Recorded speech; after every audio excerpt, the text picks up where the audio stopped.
A secret visit to Syria over Memorial Day weekend by Senator John McCain. The senator meeting with leaders of the Free Syrian Army as Washington debates whether or not to arm the rebels. But is arming the rebels a good idea? Ben has the reality check you won't see anywhere else.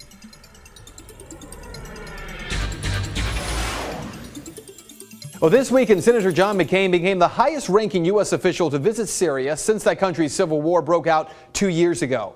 These are some of the pictures of McCain's meeting with rebel leaders. During those meetings, members of the Free Syrian Army, the FSA, asked the United States to take the lead in supporting rebels in a, quote, more serious manner, specifically for heavy weapons, of no-fly zone, and airstrikes on the Syrian regime. McCain met with General Salim Idriss, the leader of the Supreme Military Council of the Free Syrian Army, and he spent a few hours in the country after entering through Turkey. Already, the U.S. estimates that as many as 70,000 Syrians have died during this war over the last 2 years. So the big question, should the United States intervene to a greater extent? If it does, would the United States be arming al-Qaeda fighters? A question I asked President Obama last year. Yeah. And yet there's some concern about the U.S. funding the Syrian opposition when there are a lot of reports that al-Qaeda is kind of heading up that opposition. How do you justify the two? Well, I share that concern, and so what we've done is to say we will provide non-lethal assistance to Syrian opposition leadership that are committed to a political transition, committed to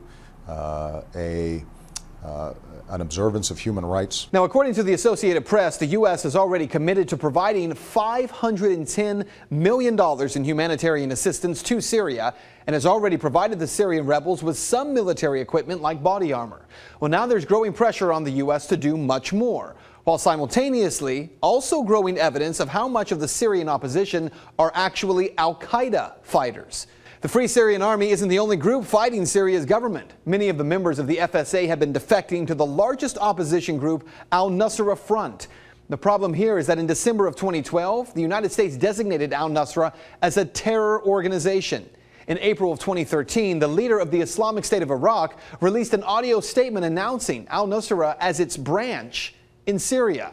If that concerns you, you're not alone. I talked with Ohio Congressman Brad Winstrip, who says that is his concern as well. A lot of things that I know about what's going on in Syria are classified at this time, but you really have to take a close look at really who are your friends, what will this do to us in the long term. You know, we've had some lessons learned on that in the past.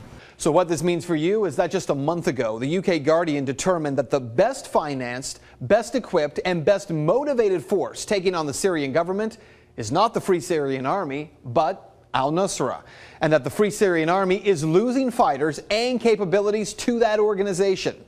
So for lawmakers like Senator John McCain, the question that must be answered, if the United States provides heavy weapons and airstrikes to rebel forces, how do lawmakers ensure that we are not handing Syria over to al-Qaeda? The answer is that assurance does not exist. And that is Reality Check. You can find the sources for the story on our website, fox19.com. And if you'd like to make your voice heard, head over to Ben's Facebook page. Just search Ben Swann.